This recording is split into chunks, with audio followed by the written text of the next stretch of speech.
Chapters 1, 2, and 3.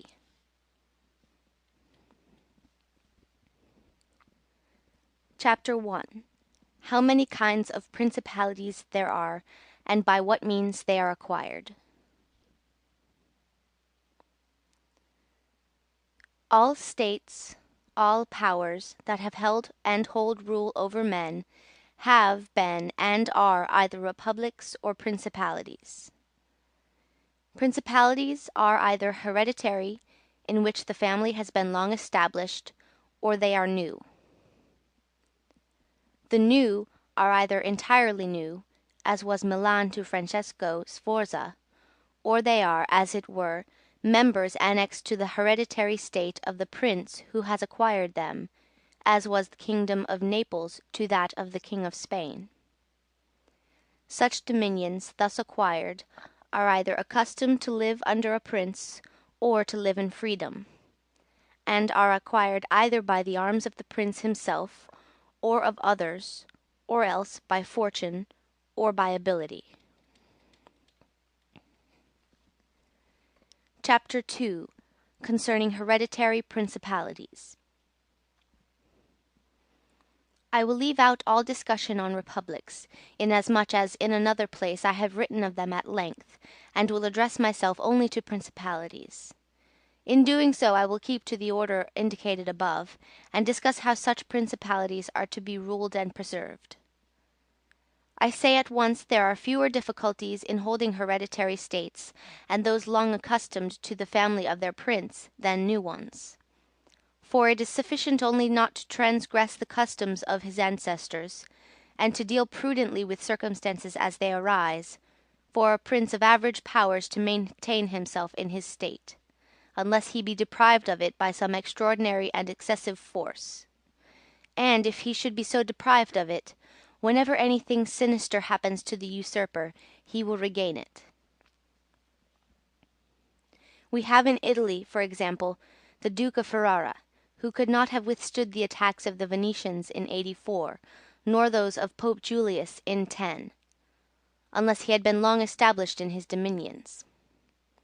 For the hereditary prince has less cause and less necessity to offend. Hence it happens that he will be more loved, and unless extraordinary vices cause him to be hated, it is reasonable to expect that his subjects will be naturally well disposed towards him. And in the antiquity and duration of his rule, the memories and motives that make for change are lost, for one thing always leaves the toothing for another. Chapter 3. Concerning mixed principalities. But the difficulties occur in a new principality. And firstly, if it be not entirely new, but is, as it were, a member of a state which, taken collectively, may be called composite, the changes arise chiefly from an inherent difficulty which there is in all new principalities. For men change their rulers willingly, hoping to better themselves, and this hope induces them to take up arms against him who rules, wherein they are deceived, because they afterwards find by experience they have gone from bad to worse. This follows also on another natural and common necessity, which always causes a new prince to burden those who have submitted to him with his soldiery, and with infinite other hardships which he must put on his new acquisition. In this way you have enemies in all those whom you have injured in seizing that principality, and you are not able to keep those friends who put you there because of your not being able to satisfy them in the way they expected, and you cannot take strong measures against them, feeling bound to them. For although one may be very strong in armed forces, yet in entering a province one has always need of the goodwill of the natives. For these reasons Louis XII, King of France, quickly occupied Milan, and as quickly lost it; and to turn him out the first time it only needed Ludovico's own forces, because those who had opened the gates to him, finding themselves deceived in their hopes of future benefit, would not endure the ill treatment of the new prince.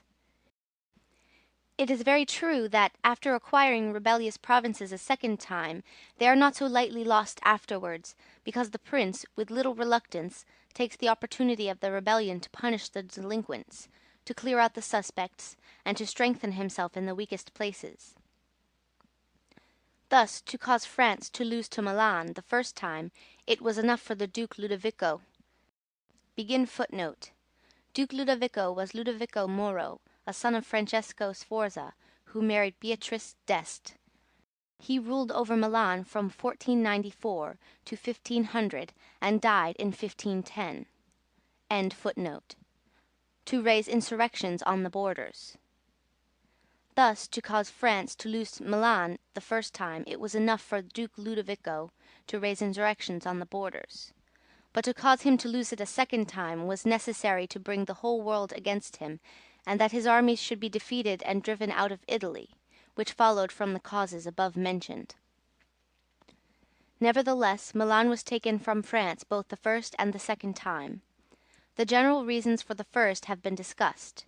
It remains to name those for the second, and to see what resources he had, and what any one in his situation would have had for maintaining himself more securely in his acquisition than did the King of France.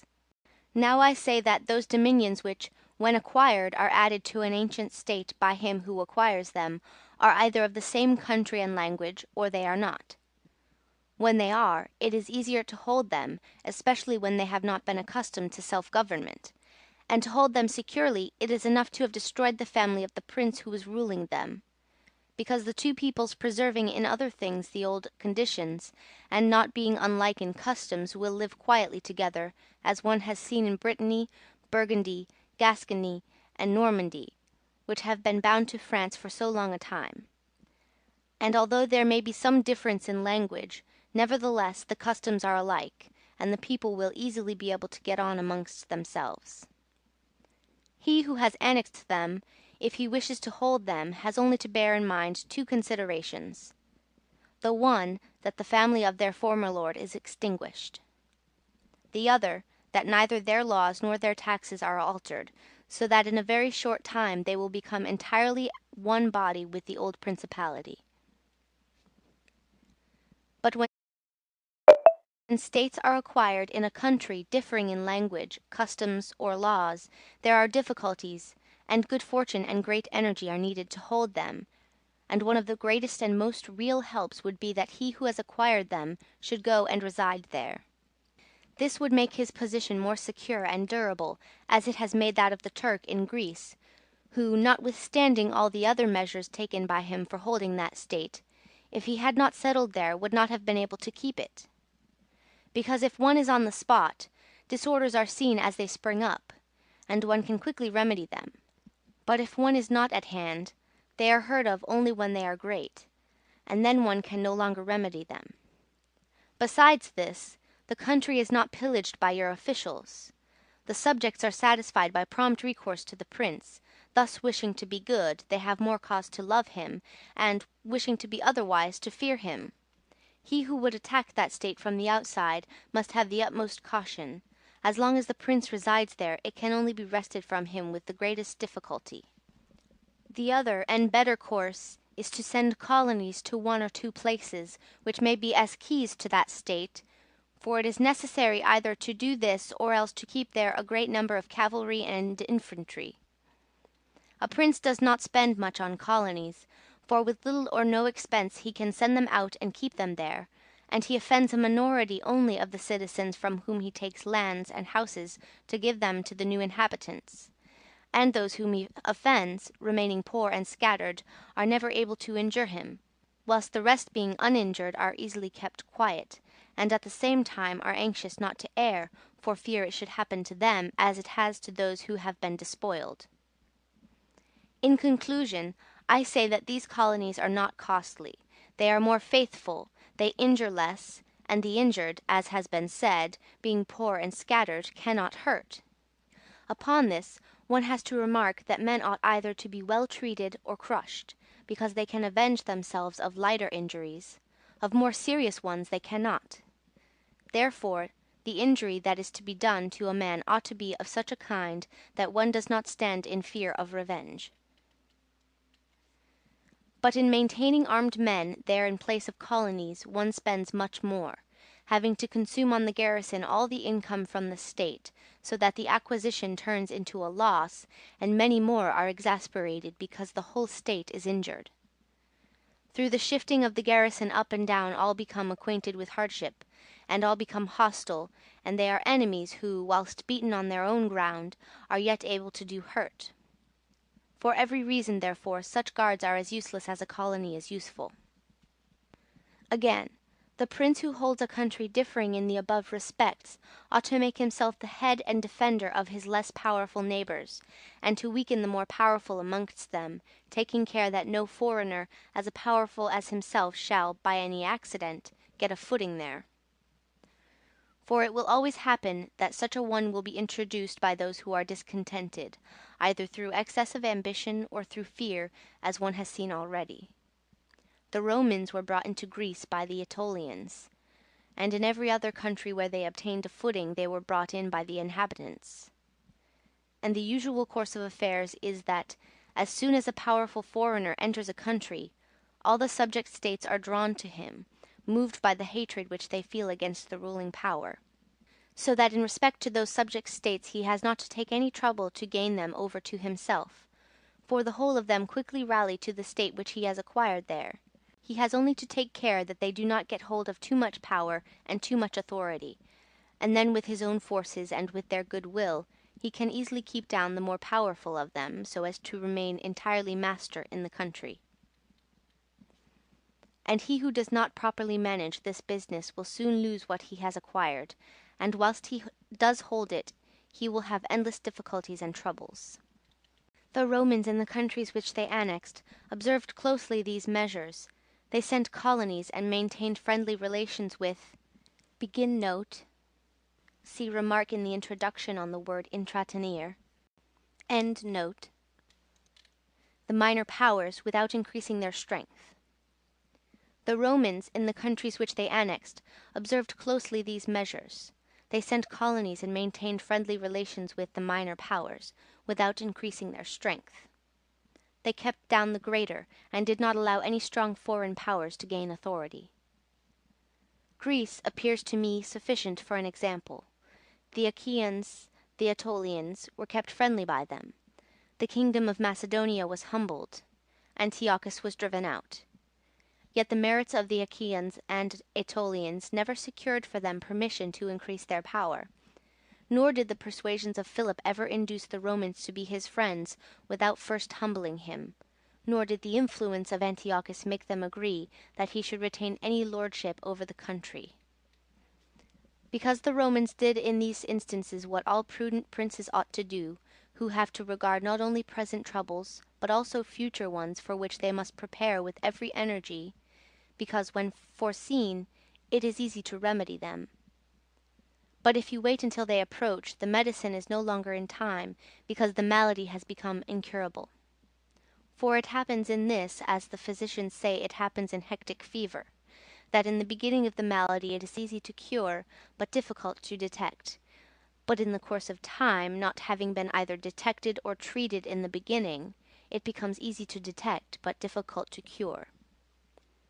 This happens in affairs of state, for when the evils that arise have been foreseen, which it is only given to a wise man to see, they can be quickly redressed; but when, though not having been foreseen, they have been permitted to grow in a way that every one can see them, there is no longer a remedy. Therefore the Romans, foreseeing troubles, dealt with them at once, and, even to avoid a war, would not let them come to a head, for they knew that war is not to be avoided, but is only to be put off to the advantage of others. Moreover, they wished to fight with Philip and Antiochus in Greece, so as not to have to do it in Italy. They could have avoided both, but this they did not wish, nor did that ever please them which is for ever in the mouths of the wise ones of our time. Let us enjoy the benefits of the time, but rather the benefits of their own valor and prudence, for time drives everything before it, and is able to bring with it good as well as evil, and evil as well as good. But let us turn to France, and inquire whether she has done any of the things mentioned. I will speak of Louis VII, King of France, the father of the people, born 1462, died 1515, and not of Charles, Charles VIII, King of France, born 1470, died 1498. End note. As King Louis was brought into Italy by the ambition of the Venetians, who desired to obtain half the state of Lombardy by his intervention. I will speak of Louis, and not of Charles, as the one whose conduct is the better to be observed, he having possession of Italy for the longest period. And you will see that he has done the opposite to those things which ought to be done to retain a state composed of diverse elements. King Louis was brought into Italy by the ambition of the Venetians, who desired to obtain half the state of Lombardy by his intervention. I will not blame the course taken by the king, because wishing to get a foothold in Italy, and having no friends there, seeing rather that every door was shut to him owing to the conduct of Charles, he was forced to accept those friendships which he could get, and he would have succeeded very quickly in his design if in other matters he had not made some mistakes. The king, however, having acquired Lombardy, regained at once the authority which Charles had lost. Genoa yielded, the Florentines became his friends, the Marquess of Mantua, the Duke of Ferrara, the Bentivogli, my Lady of Forli, the lords of Faenza, of Pesaro, of Rimini, of Camerino, of Piombino, the Lucchese, the Pisans, the Sienese, everybody made advances to him to become his friend. Then could the Venetians realize the rashness of the course taken by them, which, in order that they might secure 2 towns in Lombardy, had made the king master of 2/3 of Italy. Let any one now consider with what little difficulty the king could have maintained his position in Italy had he observed the rules above laid down, and kept all his friends secure and protected. For although they were numerous, they were both weak and timid, some afraid of the church, some of the Venetians, and thus they would always have been forced to stand in with him, and by their means he could easily have made himself secure against those who remained powerful. But he was no sooner in Milan than he did the contrary, by assisting Pope Alexander to occupy the Romagna. It never occurred to him that by this action he was weakening himself, depriving himself of friends and of those who had thrown themselves into his lap, whilst he aggrandized the Church by adding much temporal power to the spiritual, thus giving it greater authority. And having committed this prime error, he was obliged to follow it up, so much that, to put an end to the ambition of Alexander, and to prevent his becoming the master of Tuscany, he was himself forced to come into Italy. And as if it were not enough to have aggrandized the Church, and deprived himself of friends, he, wishing to have the kingdom of Naples, divided it with the king of Spain, and where he was the prime arbiter in Italy he takes an associate, so that the ambitious of that country and the malcontents of his own should have somewhere to shelter. And whereas he could have left the kingdom in his own pensioner as a king, he drove him out, to put one there who was able to drive him, Louis, out in turn. The wish to acquire is, in truth, very natural and common, and men always do so when they can, and for this they will be praised, not blamed. But when they cannot do so, yet wish to do so by any means, then there is folly and blame. Therefore, if France could have attacked Naples with her own forces, she ought to have done so. If she could not, then she ought not to have divided it. And if the partition which she made with the Venetians in Lombardy was justified by the excuse that by it she got a foothold in Italy, this other partition merited blame, for it had not the excuse of that necessity. Therefore Louis made these 5 errors. He destroyed the minor powers. He increased the strength of one of the greater powers in Italy. He brought in a foreign power. He did not settle in the country. He did not send colonies. Which errors, had he lived, were not enough to injure him had he not made a 6th by taking away their dominions from the Venetians. Because, had he not aggrandized the Church, nor brought Spain into Italy, it would have been very reasonable and necessary to humble them. But having first taken these steps, he ought never to have consented to their ruin, for they, being powerful, would always have kept off others from designs on Lombardy, to which the Venetians would never have consented except to become masters themselves there. Also, because the others would not wish to take Lombardy from France, in order to give it to the Venetians, and to run counter to both they would not have had the courage. And if any one should say, King Louis yielded to the Romagna to Alexander and the kingdom to Spain to avoid war, I answer for the reasons given above that a blunder ought never to be perpetrated to avoid war, because it is not to be avoided, but is only deferred to your disadvantage. And if another should allege the pledge which the king had given to the Pope that he would assist him in the enterprise, in exchange for the dissolution of his marriage, Louis VII. Divorced his wife, Jean, daughter of Louis VI., and married in 1499 Anne of Brittany, widow of Charles VIII., in order to retain the duchy of Brittany for the crown, and for the cap to Rouen. The Archbishop of Rouen, he was Georges d'Amboise, created a cardinal by Alexander VI., born 1460, died 1510. To that I reply what I shall write later on concerning the faith of princes, and how it ought to be kept. And if another should allege the pledge which the king had given to the Pope that he would assist him in the enterprise, in exchange for the dissolution of his marriage and for the cap to Rouen, to that I reply what I shall write later on concerning the faith of princes, and how it ought to be kept, by not having followed any of the conditions observed by those who have taken possession of countries and wish to retain them. Nor is there any miracle in this, but much that is reasonable and quite natural. And on these matters I spoke at Nantes with Rouen, when Valentino, as Cesar Borgia, the son of Pope Alexander, was usually called, occupied the Romagna, and on Cardinal Rouen, observing to me that the Italians did not understand war, I replied to him that the French did not understand statecraft, meaning that otherwise they would not have allowed the Church to reach such greatness. And in fact, it has been seen that the greatness of the Church and of Spain in Italy has been caused by France, and her ruin may be attributed to them. From this a general rule is drawn which never or rarely fails, that he who is the cause of another becoming powerful is ruined, because that predominancy has been brought about either by astuteness or else by force, and both are distrusted by him who has been raised to power. Chapter 4. Why the kingdom of Darius, conquered by Alexander, did not rebel against the successors of Alexander at his death.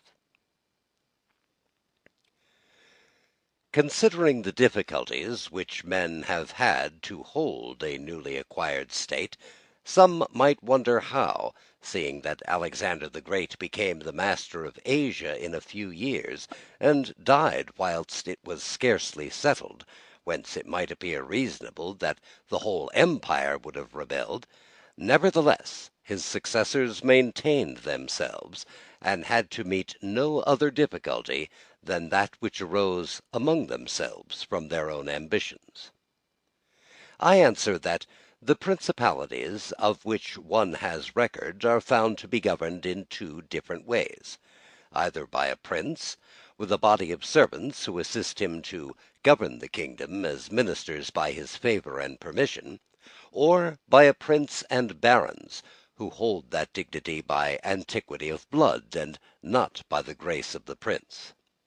Such barons have states and their own subjects, who recognize them as lords, and hold them in natural affection. Those states that are governed by a prince and his servants hold their prince in more consideration, because in all the country there is no one who is recognized as superior to him, and if they yield obedience to another, they do it as to a minister and official, and they do not bear him any particular affection.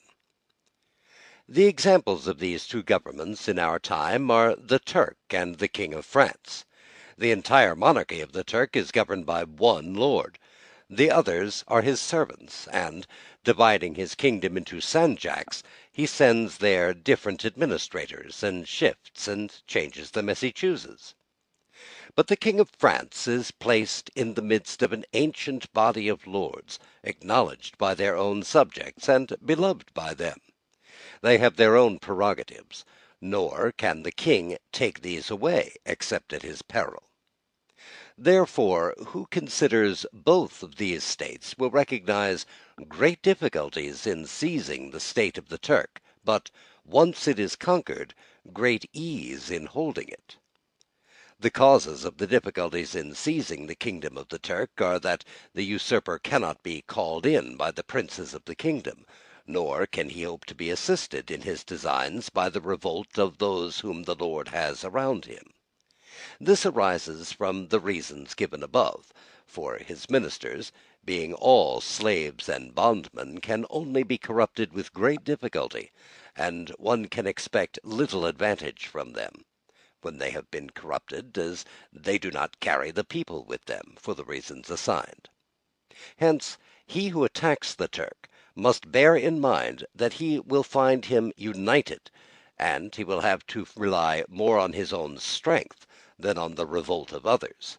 But if once the Turk has been conquered and routed to the field in such a way that he cannot replace his armies, there is nothing to fear but the family of this prince, and, this being exterminated, there remains no one to fear. The others having no credit with the people, and as the conqueror did not rely on them before his victory, so he not ought to fear them after it.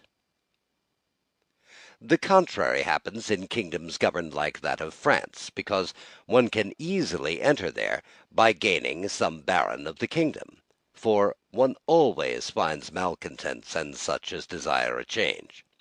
Such men, for the reasons given, can open the way into the state and render the victory easy, but if you wish to hold it afterwards, you meet with infinite difficulties, both from those who have assisted you and from those you have crushed.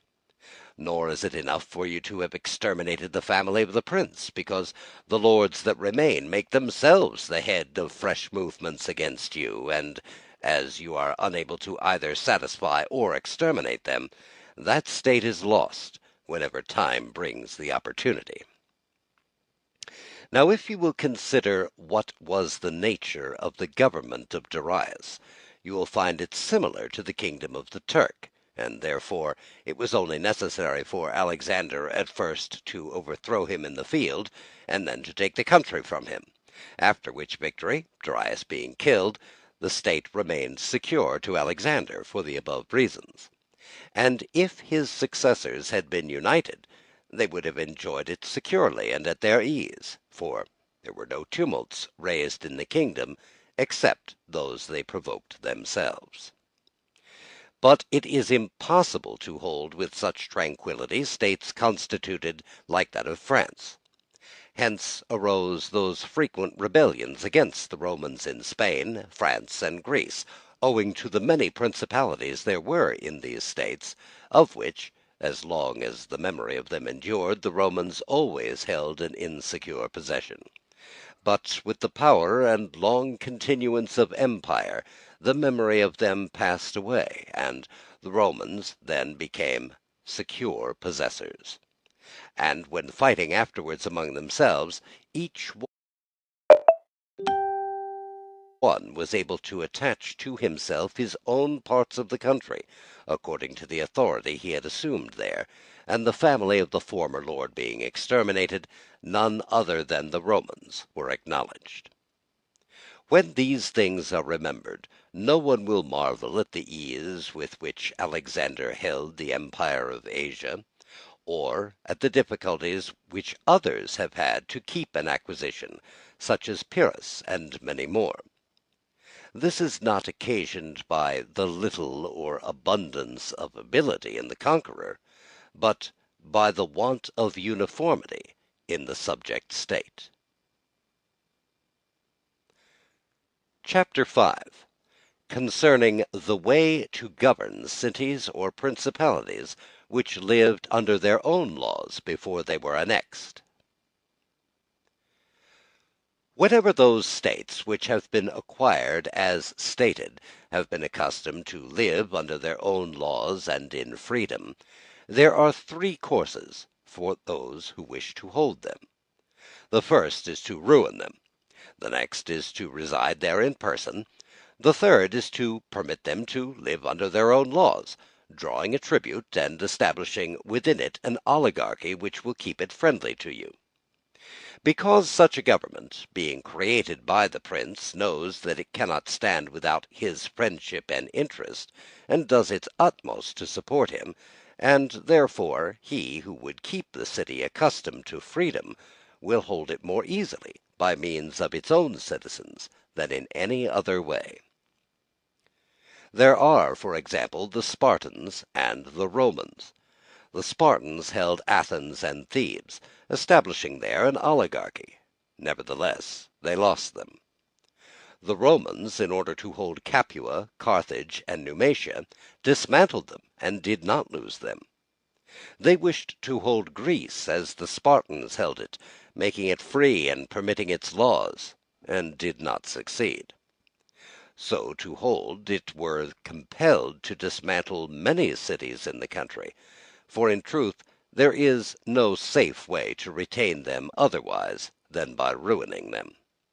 And he who becomes master of a city accustomed to freedom and does not destroy it, may expect to be destroyed by it, for in rebellion it has always the watchword of liberty and the ancient privileges as a rallying point, which neither time nor benefits will ever cause it to forget.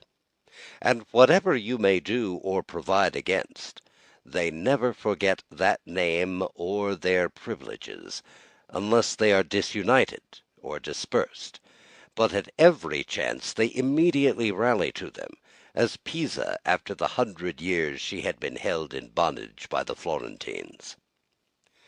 But when cities or countries are accustomed to live under a prince and his family is exterminated, they, being on the one hand accustomed to obey him, and on the other hand not having the old prince, cannot agree in making one from among themselves, and they do not know how to govern themselves. For this reason they are very slow to take up arms, and a prince can gain them to himself and secure them much more easily. But in republics there is more vitality, greater hatred, and more desire for vengeance, which will never permit them to allow the memory of their former liberty to rest, so that the safest way is to destroy them or to reside there. Chapter 6. Concerning new principalities which are acquired by one's own arms and ability. Let no one be surprised if, in speaking of entirely new principalities as I shall do, I adduce the highest examples both of prince and of state, because men, walking almost always in paths beaten by others, and following by imitation their deeds, are yet unable to keep entirely to the ways of others, or to attain the power of those they imitate. A wise man ought always to follow the paths beaten by great men, and to imitate those who have been supreme, so that, if his ability does not equal theirs, at least it will savour of it. Let him act like the clever archers, who, designing to hit the mark which yet appears too far distant, and knowing the limits to which the strength of their bow attains, take aim much higher than the mark, not to reach by their strength or arrow to so great a height, but to be able to reach, with the aid of so high an aim, to hit the mark they wish to reach. I say, therefore, that in entirely new principalities, where there is a new prince, more or less difficulty is found in keeping them, accordingly as there is more or less ability in him who has acquired the state. Now, as the fact of becoming a prince from a private station presupposes either ability or fortune, it is clear that one or other of these things will mitigate in some degree many difficulties. Nevertheless, he who has relied least on fortune is established the strongest. Further, it facilitates matters when the prince, having no other state, is compelled to reside there in person. But to come to those who by their own ability and not through fortune have risen to be princes, I may say that Moses, Cyrus, Romulus, Theseus, and such the like, are the most excellent examples. And although one may not discuss Moses, he having been a mere executor of the will of God, yet he ought to be admired, if only for that favor which made him worthy to speak with God. But in considering Cyrus and others who have acquired or founded kingdoms, all will be found admirable, and if their particular deeds and conduct shall be considered, they will not be found inferior to those of Moses, although he had so great a preceptor. And in examining their actions and lives, one cannot see that they owed anything to fortune beyond opportunity, which brought them the material to mould into the form which seemed best to them. Without that opportunity their powers of mind would have been extinguished, and without those powers the opportunity would have come in vain. It was necessary, therefore, to Moses that he should find the people of Israel in Egypt enslaved and oppressed by the Egyptians, in order that they should be disposed to follow him, so as to be delivered out of bondage. It was necessary that Romulus should not remain in Alba, and that he should be abandoned at his birth, in order that he should become king of Rome and founder of the fatherland. It was necessary that Cyrus should find the Persians discontented with the government of the Medes, and the Medes soft and effeminate through their long peace. Theseus could not have shown his ability had he not found the Athenians dispersed. These opportunities, therefore, made those men fortunate, and their high ability enabled them to recognize the opportunity whereby their country was ennobled and made famous. Those who by valorous ways become princes, like these men, acquire a principality with difficulty, but they keep it with ease. The difficulties they have in acquiring it rise in part from the new rules and methods which they are forced to introduce to establish their government and its security. And it ought to be remembered that there is nothing more difficult to take in hand, more perilous to conduct, or more uncertain in its success, than to take the lead in the introduction of a new order of things. Because the innovator has for enemies all those who have done well under the old conditions, and lukewarm defenders in those who may do well under the new. This coolness arises partially from fear of the opponents, who have laws on their side, and partly from the incredulity of men, who do not readily believe in new things until they have had a long experience of them. Thus it happens that whenever those who are hostile have the opportunity to attack, they do it like partisans, whilst the others defend lukewarmly, in such wise that the prince is endangered along with them. It is necessary, therefore, if we desire to discuss this matter thoroughly, to inquire whether these innovators can rely on themselves, or have to depend on others; that is to say, whether to consummate their enterprise they have to use prayers, or can they use force. In the first instance they always succeed badly, and can never compass anything; but when they can rely on themselves and use force, then they are rarely endangered.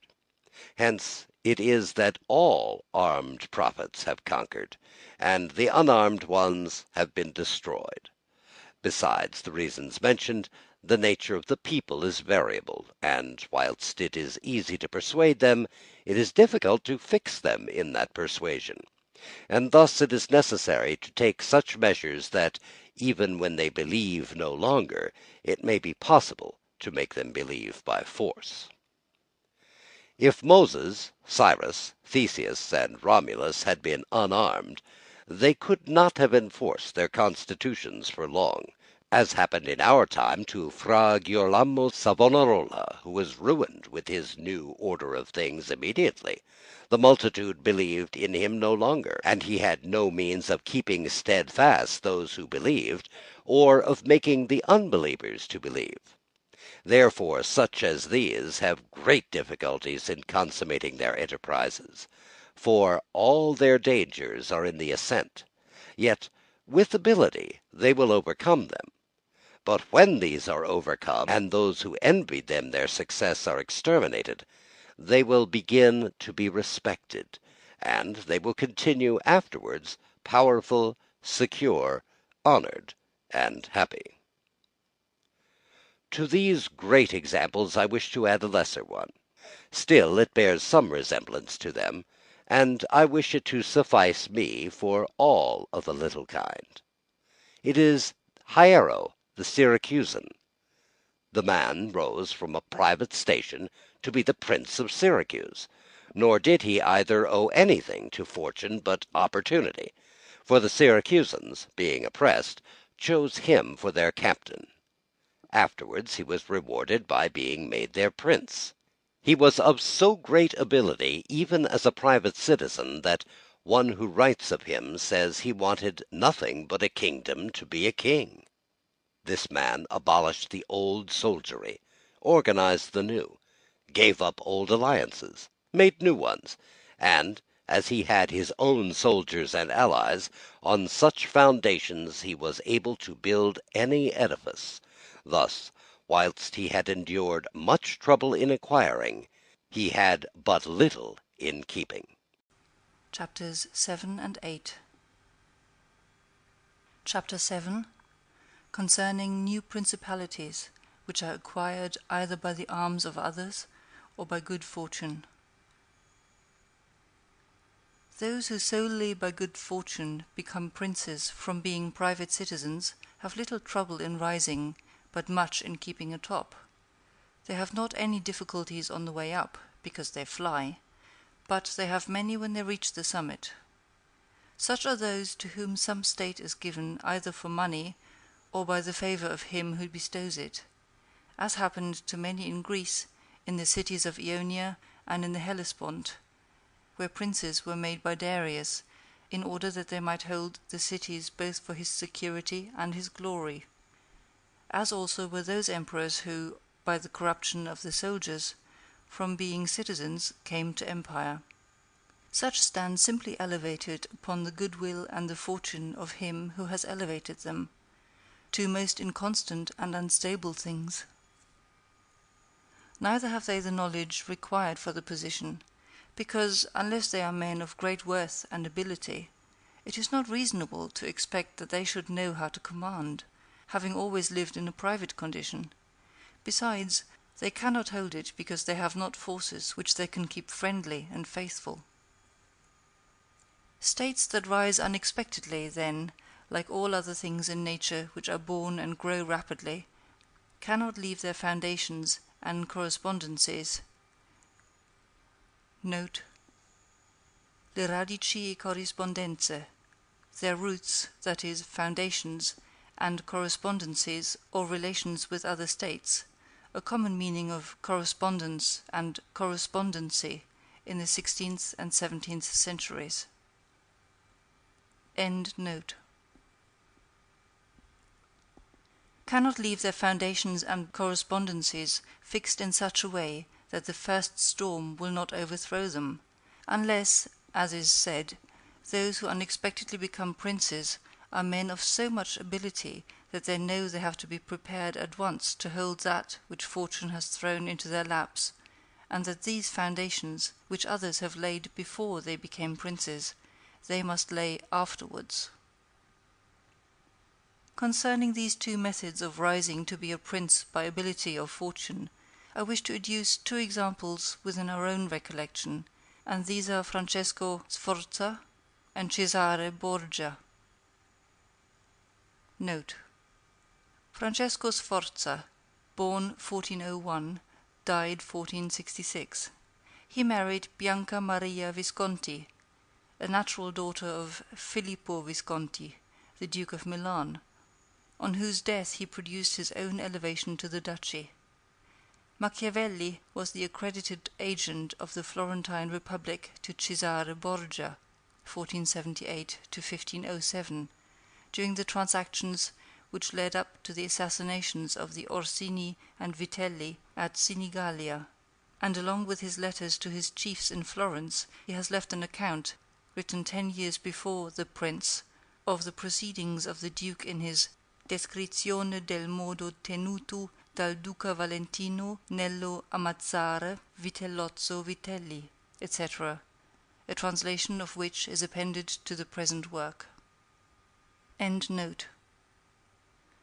Francesco, by proper means and with great ability, from being a private person, rose to be Duke of Milan, and that which he had acquired with 1,000 anxieties he kept with little trouble.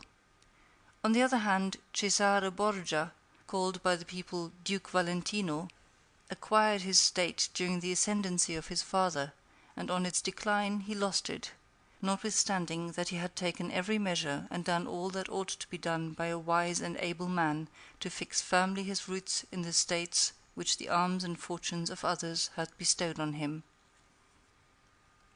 Because, as is stated above, he who has not laid his foundations may be able with great ability to lay them afterwards, but they will be laid with trouble to the architect and danger to the building.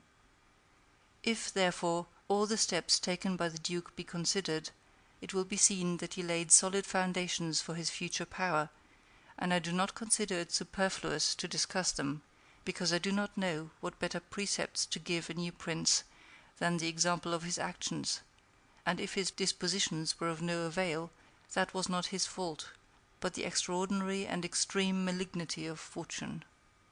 Alexander VI, in wishing to aggrandize the Duke, his son, had many immediate and prospective difficulties. Firstly, he did not see his way to make him master of any state that was not a state of the Church.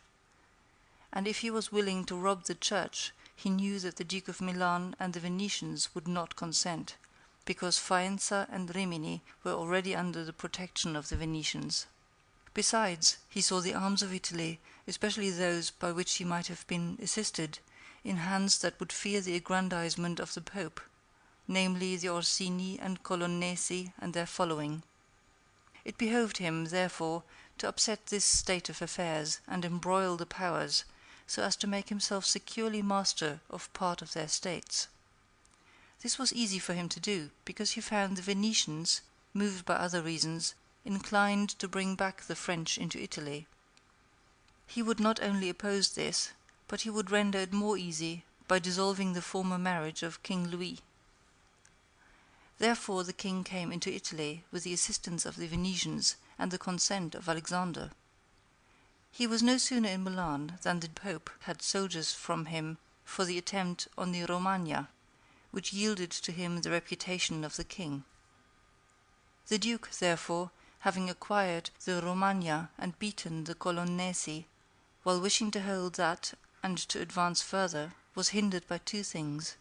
The one, his forces did not appear loyal to him; the other, the goodwill of France. That is to say, he feared that the forces of the Orsini which he was using would not stand to him, that not only might they hinder him from winning more, but might themselves seize what he had won, and that the king might also do the same. Of the Orsini he had a warning when, after taking Faenza and attacking Bologna, he saw them go very unwillingly to that attack. And as to the king, he learned his mind when he himself, after taking the duchy of Urbino, attacked Tuscany, and the king made him desist from that undertaking. Hence the Duke decided to depend no more upon the arms and the luck of others. For the first thing he weakened the Orsini and Colonnesi parties in Rome, by gaining to himself all their adherents who were gentlemen, making them his gentlemen, giving them good pay, and, according to their rank, honouring them with office and command in such a way that in a few months all attachment to the factions was destroyed and turned entirely to the Duke. After this he awaited an opportunity to crush the Orsini, having scattered the adherents of the Colonna house. This came to him soon, and he used it well, for the Orsini, perceiving at length that the aggrandizement of the Duke and the Church was ruin to them, called a meeting of the Magione in Perugia. From this sprung the rebellion at Urbino and the tumults in the Romagna, with endless dangers to the Duke, all of which he overcame with the help of the French. Having restored his authority, not to leave at risk by trusting either the French or the outside forces, he had recourse to his wiles, and he knew so well how to conceal his mind that, by the mediation of Signor Pagolo, whom the duke did not fail to secure with all kinds of attention, giving him money, apparel, and horses, the Orsini were reconciled, so that their simplicity brought them into his power at Sinigalia. Note: Sinigalia, 31st of December 1502. End note. Having exterminated the leaders and turned their partisans into his friends, the duke laid sufficiently good foundations to his power, having all the Romagna and the duchy of Urbino, and the people now beginning to appreciate their prosperity, he gained them all over to himself. And as this point is worthy of notice, and to be imitated by others, I am not willing to leave it out. When the duke occupied the Romagna, he found it under the rule of weak masters, who rather plundered their subjects than ruled them, and gave them more cause for disunion than for union, so that the country was full of robbery, quarrels, and every kind of.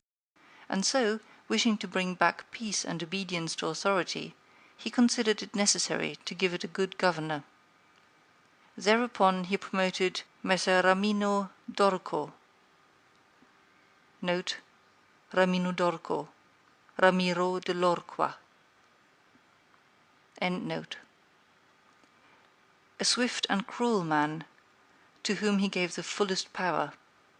This man in a short time restored peace and unity with the greatest success. Afterwards the duke considered that it was not advisable to confer such excessive authority, for he had no doubt but that he would become odious, so he set up a court of judgment in the country, under a most excellent president, wherein all cities had their advocates. And because he knew that the past severity had caused some hatred against himself, so, to clear himself in the minds of the people, and gain them entirely to himself, he desired to show that, if any cruelty had been practised, it had not originated with him, but in the natural sternness of the minister. Under this pretence he took Ramiro, and one morning caused him to be executed and left on the piazza at Cesena, with a block and a bloody knife at his side. The barbarity of this spectacle caused the people to be at once satisfied and dismayed. But let us return whence we started. I say that the duke, finding himself now sufficiently powerful and partly secured from immediate dangers by having armed himself in his own way, and having in a great measure crushed those forces in his vicinity that could injure him if he wished to proceed with his conquest, had next to consider France, for he knew that the king, who too late was aware of his mistake, would not support him. And from this time he began to seek new alliances, and to temporize with France in the expedition which she was making towards the kingdom of Naples against the Spaniards, who were besieging Gaeta. It was his intention to secure himself against them, and this he would have quickly accomplished had Alexander lived. Such was his line of action as to present affairs. But as to the future he had to fear, in the first place, that a new successor to the church might not be friendly to him, and might seek to take from him that which Alexander had given him, so he decided to act in 4 ways. Firstly, by exterminating the families of those lords whom he had despoiled, so as to take away that pretext from the Pope. Secondly, by winning to himself all the gentlemen of Rome, so as to be able to curb the Pope with their aid, as has been observed. Thirdly, by converting the college more to himself. Fourthly, by acquiring so much power before the Pope should die, that he could by his own measures resist the first shock. Of these 4 things, at the death of Alexander he had accomplished 3. For he had killed as many of the dispossessed lords as he could lay hands on, and few had escaped. He had won over the Roman gentlemen, and he had the most numerous party in the college. And as to any fresh acquisition, he intended to become master of Tuscany, for he already possessed Perugia and Piombino, and Pisa was under his protection.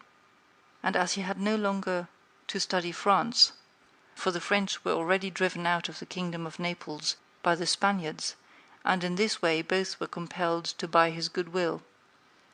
He pounced upon Pisa. After this, Lucca and Siena yielded at once, partly through hatred, and partly through fear of the Florentines, and the Florentines would have had no remedy had he continued to prosper, as he was prospering the year that Alexander died, for he had acquired so much power and reputation that he would have stood by himself, and no longer have depended on the luck and the forces of others, but solely on his own power and ability. But Alexander died 5 years after he had first drawn the sword. He left the duke with the state of Romagna alone consolidated, with the rest in the air, between two most powerful hostile armies, and sick unto death. Yet there were in the duke such boldness and ability, and he knew so well how men are to be won or lost, and so firm were the foundations which in so short a time he had laid, that if he had not had those armies on his back, or if he had been in good health, he would have overcome all difficulties. And it is seen that his foundations were good, for the Romagna awaited him for more than a month. In Rome, although but half alive, he remained secure, and whilst the Baglioni, the Vitelli, and the Orsini might come to Rome, they could not effect anything against him. If he could not have made Pope him whom he wished, at least the one whom he did not wish would not have been elected. But if he had been in sound health at the death of Alexander, note, Alexander the Sixth died of fever, 18th of August, 1503. End note. Everything would have been different to him. On the day that Julius II, note, Julius II was Giuliano della Rovere, Cardinal of San Pietro ad Vincula, born 1443, died 1513. End note. On the day that Julius II was elected, he told me that he had thought of everything that might occur at the death of his father, and he provided a remedy for all, except that he had never anticipated that, when the death did happen, he himself would be on the point to die.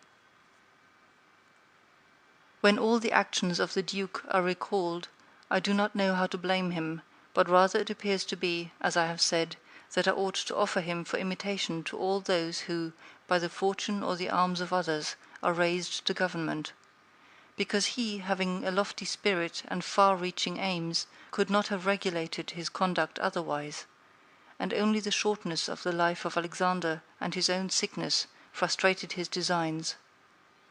Therefore, he who considers it necessary to secure himself in his new principality, to win friends, to overcome either by force or fraud, to make himself beloved and feared by the people, to be followed and revered by the soldiers, to exterminate those who have power or reason to hurt him, to change the old order of things for new, to be severe and gracious, magnanimous and liberal, to destroy a disloyal soldiery and to create new, to maintain friendships with kings and princes in such a way that they must help him with zeal and defend with caution, cannot find a more lively example than the actions of this man. Only can he be blamed for the election of Julius II, in whom he made a bad choice, because, as is said, not being able to elect a pope to his own mind, he could have hindered any other from being elected pope, and he ought never to have consented to the election of any cardinal whom he had injured or who had cause to fear him, if they became pontiffs. For men injure either from fear or hatred. Those whom he had injured, amongst others, were San Pietro ad Vincula, Colonna, San Giorgio, and Ascanio. Note: San Giorgio is Raffaello Riario. Ascanio is Ascanio Sforza. End note. The rest, in becoming pope, had to fear him, Rouen and the Spaniards excepted, the latter from their relationship and obligations, the former from his influence, the kingdom of France having relations with him. Therefore, above everything, the duke ought to have created a Spaniard pope, and failing him, he ought to have consented to Rouen, and not San Pietro ad Vincula. He who believes that new benefits will cause great personages to forget old injuries is deceived. Therefore the duke erred in his choice, and it was the cause of his ultimate ruin. Chapter 8, concerning those who have obtained a principality by wickedness. Although a prince may rise from a private station in two ways, neither of which can be entirely attributed to fortune or genius, yet it is manifest to me that I must not be silent on them, although one could be more copiously treated when I discuss republics. These methods are when, either by some wicked or nefarious ways, one ascends to the principality, or when by the favour of his fellow citizens a private person becomes the prince of his country. And speaking of the first method, it will be illustrated by two examples, one ancient, the other modern, and without entering further into the subject, I consider these two examples will suffice those who may be compelled to follow them. Agathocles, the Sicilian, became king of Syracuse, not only from a private but from a low and abject position. Note: Agathocles the Sicilian, born 361 BC, died 289 BC. End note. This man, the son of a potter, through all the changes in his fortunes always led an infamous life.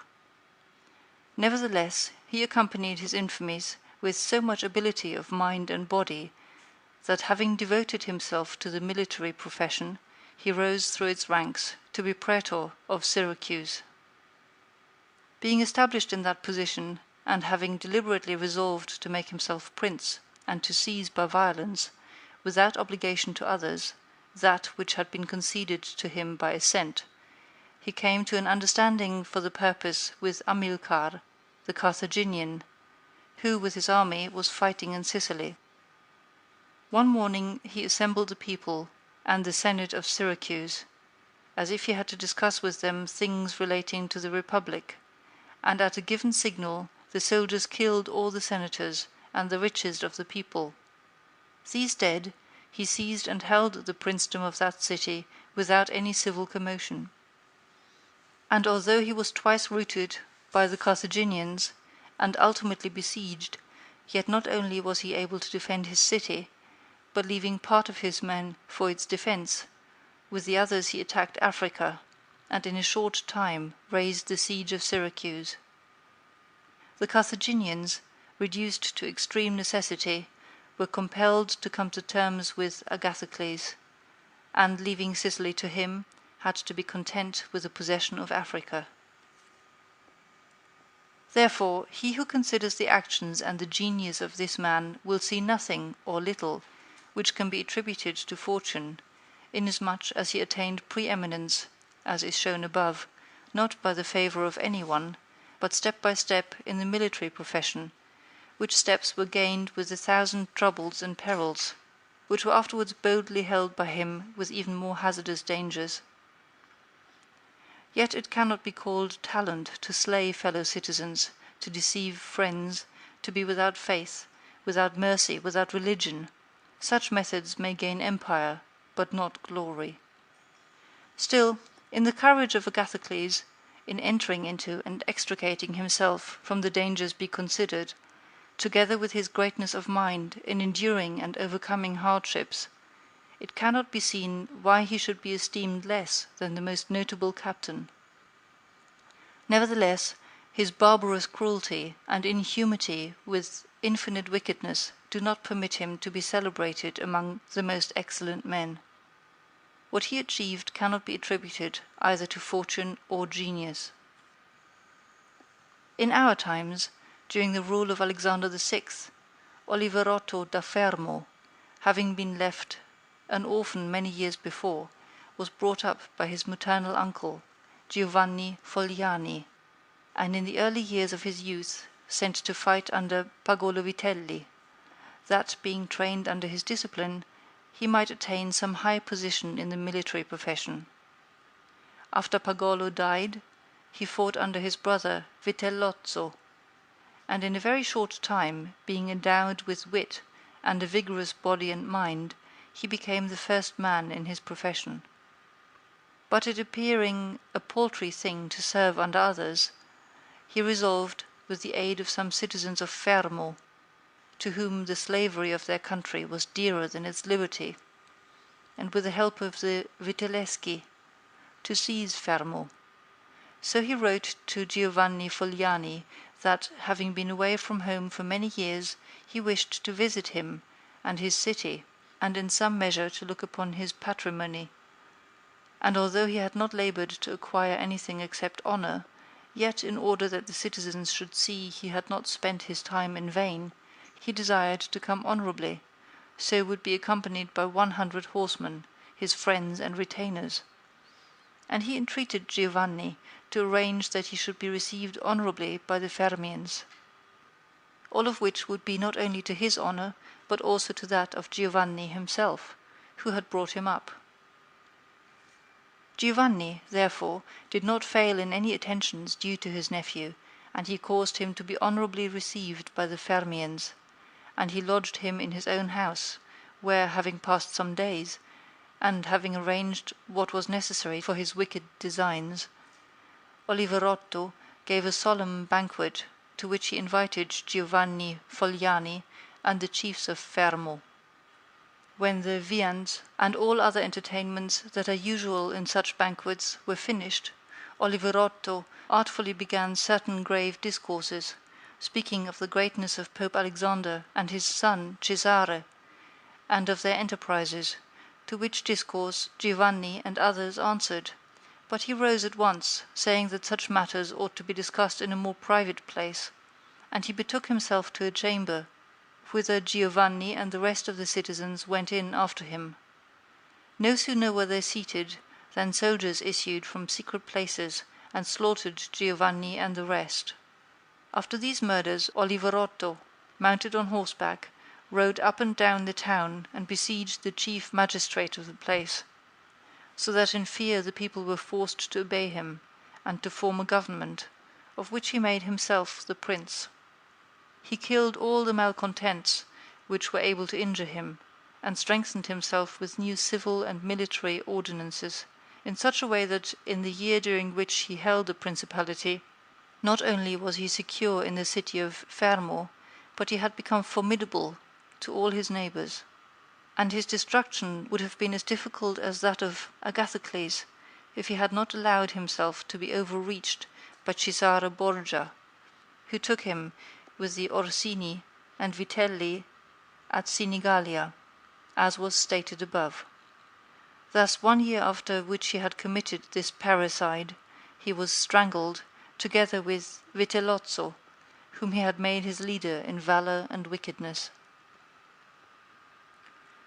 Some may wonder how it can happen that Agathocles and his like, after infinite treacheries and cruelties, should live for long secure in his country, and defend himself from external enemies, and never be conspired against by his own citizens, seeing that many others, by means of cruelty, have never been able, even in peaceful times, to hold the state, still less in the doubtful times of war. I believe that this follows from severities. Note: Mr. Bird suggests that this word probably comes near the modern equivalent of Machiavelli's thought when he speaks of crudeltà, rather than the more obvious cruelties. End note. I believe that this follows from severities being badly or properly used. Those may be called properly used if of evil it is possible to speak well, that are applied in one blow and are necessary to one's security, and that are not persisted in afterwards, unless they can be turned to the advantage of the subjects. The badly employed are those which, notwithstanding they may be few in the commencement, multiply with time rather than decrease. Those who practice the first system are able, by aid of God or man, to mitigate in some degree their rule, as Agathocles did. It is impossible for those who follow the other to maintain themselves.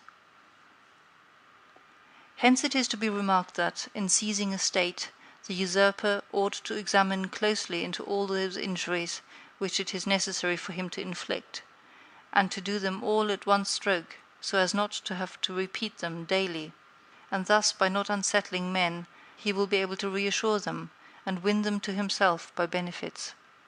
He who does otherwise, either from timidity or evil advice, is always compelled to keep the knife in his hand, neither can he rely on his subjects, nor can they attach themselves to him, owing to their continued and repeated wrongs. For injuries ought to be done all at one time, so that, being tasted less, they offend less. Benefits ought to be given little by little, so that the flavour of them may last longer. And above all things, a prince ought to live amongst his people in such a way that no unexpected circumstances, whether of good or evil, shall make him change, because if the necessity for this comes in troubled times, you are too late for harsh measures, and mild ones will not help you, for they will be considered as forced from you, and no one will be under any obligation to you for them. Chapter 9. Concerning a civil principality. But coming to the other point, where a leading citizen becomes the prince of his country, not by wickedness or any intolerable violence, but by the favour of his fellow citizens, this may be called a civil principality. Nor is genius or fortune altogether necessary to attain to it, but rather a happy shrewdness. I say then that such a principality is obtained either by the favour of the people, or by the favour of the nobles, because in all cities these two distinct parties are found, and from this it arises that the people do not wish to be ruled nor oppressed by the nobles, and the nobles wish to rule and oppress the people, and from these two opposite desires there arises in cities one of three results, either a principality, self-government, or anarchy. A principality is created either by the people or by the nobles, accordingly as one or the other of them has the opportunity. For the nobles, seeing they cannot withstand the people, begin to cry up the reputation of one of themselves, and they make him a prince, so that under his shadow they can give vent to their ambitions. The people, finding they cannot resist the nobles, also cry up the reputation of one of themselves, and make him a prince, so as to be defended by his authority.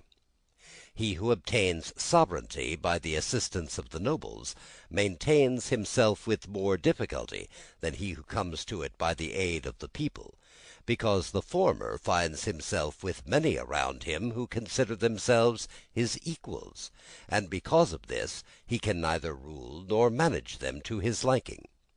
But he who reaches sovereignty by popular favour finds himself alone, and has none around him, or few, who are not prepared to obey him.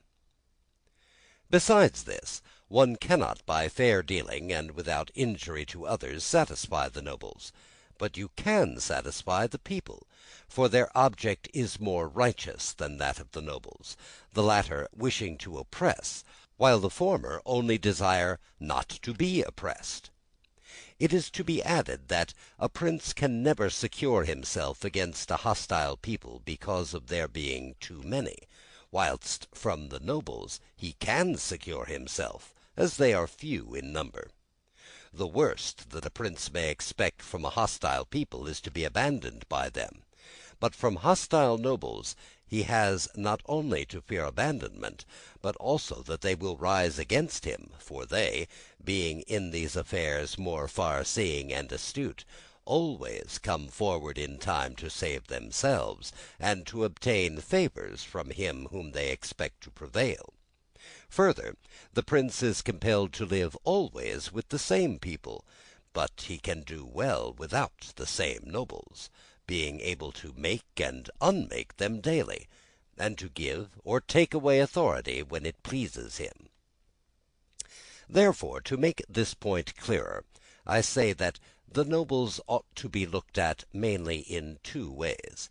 That is to say, they either shape their course in such a way as binds them entirely to your fortune, or they do not. Those who do so bind themselves, and are not rapacious, ought to be honoured and loved.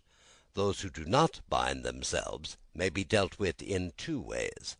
They may fail to do this through pusillanimity and a natural want of courage, in which case you ought to make use of them, especially of those who are of good counsel. And thus, while in prosperity you honour them, in adversity you do not have to fear them. But when, for their own ambitious ends, they shun binding themselves, it is a token that they are giving more thought to themselves than to you, and a prince ought to guard against such, and to fear them, as if they were open enemies, because, in adversity, they always help to ruin him. Therefore, one who becomes a prince through the favour of the people ought to keep them friendly. And this he can easily do, seeing they only ask not to be oppressed by him. But one who, in opposition to the people, becomes a prince by the favour of the nobles, ought above everything to seek to win the people over to himself, and this he may easily do if he takes them under his protection. Because men, when they receive good of him of whom they were expecting evil, are bound more closely to their benefactor. Thus the people quickly become more devoted to him than if he had been raised to the principality by their favours, and the prince can win their affections in many ways. But as these vary according to the circumstances, one cannot give fixed rules, so I omit them. But, I repeat, it is necessary for a prince to have the people friendly, otherwise he has no security in adversity. Nabis, Nabis, tyrant of Sparta, conquered by the Romans under Flamininus in 195 B.C. and killed in 192 B.C. Nabis, prince of the Spartans, sustained the attack of all Greece and of a victorious Roman army, and against them he defended his country and his government. And for the overcoming of this peril it was not only necessary for him to make himself secure against a few, but this would not have been sufficient had the people been hostile. And do not let any one impugn this statement with trite proverb that he who builds on the people builds on the mud, for this is true when a private citizen makes a foundation there, and persuades himself that the people will free him when he is oppressed by the enemies or by the magistrates, wherein he would find himself very often deceived, as happened to the Gracchi in Rome, and to Messer Giorgio Scali in Florence. Messer Giorgio Scali, this event was to be found in Machiavelli's Florentine History, Book 3. But granted a prince who has established himself as above, who can command, and is a man of courage, undismayed in adversity, who does not fail in other qualifications, and who, by his resolution and energy, keeps the whole people encouraged, such a one will never find himself deceived in them, and it will be shown that he has laid his foundations well. These principalities are liable to danger when they are passing from the civil to the absolute order of government, for such princes either rule personally or through magistrates. In the latter case their government is weaker and more insecure, because it rests entirely on the good will of those citizens who are raised to the magistracy, and who, especially in troubled times, can destroy the government with great ease, either by intrigue or open defiance, and the prince has not the chance amid tumults to exercise absolute authority, because the citizens and subjects, accustomed to receive orders from magistrates, are not of a mind to obey him amid these confusions, and there will always be in doubtful times a scarcity of men whom he can trust. For such a prince cannot rely upon what he observes in quiet times, when citizens have need of the state, because then every one agrees with him, they all promise, and when death is far distant they all wish to die for him. But in troubled times, when the state has need of its citizens, then he finds but few. And so much the more is this experiment dangerous, inasmuch as it can only be tried once. Therefore a wise prince ought to adopt such a course that his citizens will always, in every sort and kind of circumstance, have need of the state and of him, and then he will always find them faithful. Chapter 10. Concerning the way in which the strength of all principalities ought to be measured. It is necessary to consider another point in examining the character of these principalities, that is, whether a prince has such power that, in case of need, he can support himself with his own resources, or whether he has always need of the assistance of others. And to make this quite clear, I say that I consider those who are able to support themselves by their own resources, who can either by abundance of men or money raise a sufficient army to join battle against any one who comes to attack him; and I consider those always to have need of others who cannot show themselves against an enemy in the field, but are forced to defend themselves by sheltering behind walls. The first case has been discussed, but we will speak of it again, should it recur. In the second case, one can say nothing, except to encourage such princes to provision and fortify their towns, and not on any account to defend the country. And whoever shall fortify his town well, and shall have managed the other concerns of his subjects in the way stated above, and to be often repeated, will never be attacked without great caution; for men are always adverse to enterprises where difficulties can be seen, and it will be seen not to be an easy thing to attack one who has his own town well fortified, and is not hated by his people. The cities of Germany are absolutely free. They own but little country around them, and they yield obedience to the emperor when it suits them, nor do they fear this or any other power they may have near them, because they are fortified in such a way that everyone thinks the taking of them by assault would be tedious and difficult, seeing that they have proper ditches and walls, they have sufficient artillery, and they always keep in public depots enough for 1 year's eating, drinking, and firing; and beyond this, to keep the people quiet and without loss to the state, they always have the means of giving work to the community in those labours that are the life and strength of the city, and on the pursuit of which the people are supported. They also hold military exercises in repute, and moreover have many ordinances to uphold them. Therefore a prince who has a strong city, and has not made himself odious, will not be attacked; or if any one should attack, he will only be driven off with disgrace. Again, because that the affairs of the world are so changeable, it is almost impossible to keep an army a whole year in the field without being interfered with.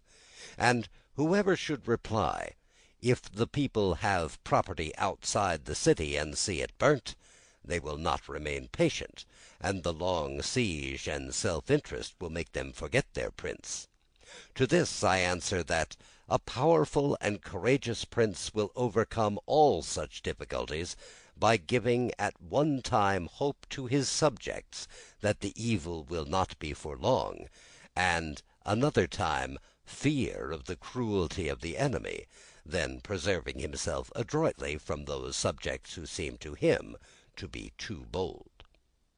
Further, the enemy would naturally, on his arrival, at once burn and ruin the country at the time when the spirits of the people are still hot and ready for the defence, and therefore so much less ought the prince to hesitate, because after a time, when spirits have cooled, the damage is already done, the ills are incurred, and there is no longer any remedy, and therefore they are so much the more ready to unite with their prince, he appearing to be under obligations to them now that their houses have been burnt and their possessions ruined in his defence.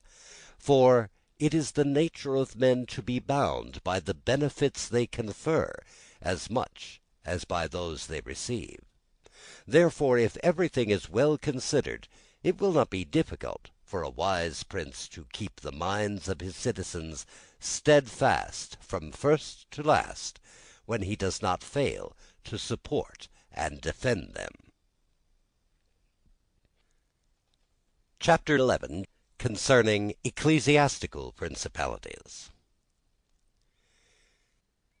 It only remains now to speak of ecclesiastical principalities, touching which all difficulties are prior to getting possession, because they are acquired either by capacity or good fortune, and they can be held without either, for they are sustained by the ancient ordinances of religion, which are so all-powerful and of such a character that the principalities may be held no matter how their princes behave and live. These princes alone have states and do not defend them, and they have subjects and do not rule them, and the states, although unguarded, are not taken from them, and the subjects, although not ruled, do not care, and they have neither the desire nor the ability to alienate themselves. Such principalities only are secure and happy. But being upheld by powers to which the human mind cannot reach, I shall speak no more of them, because, being exalted and maintained by God, it would be the act of a presumptuous and rash man to discuss them. Nevertheless, if any one should ask of me how it comes that the Church has attained such greatness in temporal power, seeing that from Alexander backwards the Italian potentates, not only those who have been called potentates, but every baron and lord, through the smallest, have valued the temporal power very slightly, yet now a king of France trembles before it, and it has been able to drive him from Italy and to ruin the Venetians. Although this may be very manifest, it does not appear to me superfluous to recall it in some measure to memory. Before Charles, King of France, passed into Italy, Charles VIII invaded Italy in 1494, this country was under the dominion of the Pope, the Venetians, the King of Naples, the Duke of Milan, and the Florentines.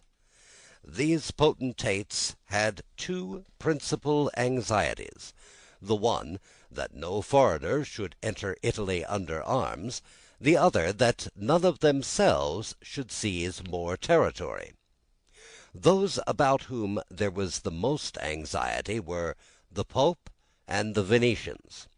To restrain the Venetians, the union of all the others was necessary, as it was for the defence of Ferrara; and to keep down the Pope they made use of the barons of Rome, who, being divided into two factions, Orsini and Colonnesi, have always a pretext for disorder, and, standing with arms in their hands under the eyes of the pontiff, kept the pontificate weak and powerless. And although there might arise sometimes a courageous pope, such as Sixtus, yet neither fortune nor wisdom could rid him of these annoyances; and the short life of a pope is also a cause for weakness, for in the 10 years, which is the average life of a pope, he can with difficulty lower one of the factions, and if, so to speak, one people should almost destroy the Colonnesi, another would arise hostile to the Orsini, who would support their opponents, and yet would not have time to ruin the Orsini. This is the reason why the temporal powers of the Pope were little esteemed in Italy. Alexander the Sixth arose afterwards, who of all the pontiffs that have ever been showed how a pope with both money and arms was able to prevail, and through the instrumentality of the Duke Valentino, and by reason of the entry of the French, he brought about all those things which I have discussed above in the actions of the Duke. And although his intention was not to aggrandize the Church, but the Duke, nevertheless what he did contributed to the greatness of the Church, which, after his death and the ruin of the Duke, became the heir to all his labours. Pope Julius came afterwards, and found the Church strong, possessing all the Romagna, the barons of Rome reduced to impotence, and, through the chastisements of Alexander, the factions wiped out. He also found the way open to accumulate money in such a manner as had never been practised before Alexander's time. Such things Julius not only followed, but improved upon, and he intended to gain Bologna, to ruin the Venetians, and to drive the French out of Italy. All of these enterprises prospered with him, and so much the more to his credit, inasmuch as he did everything to strengthen the Church, and not any private person. He kept also the Orsini and the Colonnesi factions within the bounds in which he found them, and although there was among them some mind to make disturbance, nevertheless he held two things firm: the one, the greatness of the Church, with which he terrified them, and the other, not allowing them to have their own cardinals, who caused the disorders among them. For whenever these factions have their cardinals, they do not remain quiet for long, because cardinals foster the factions in Rome and out of it, and the barons are compelled to support them, and thus, from the ambitions of prelates, arise disorders and tumults among the barons. For these reasons his Holiness Pope Leo X was the Cardinal de' Medici, found the pontificate most powerful, and it is to be hoped for, if others make it great in arms, he will make it still greater, and more venerated by his goodness, and infinite other virtues.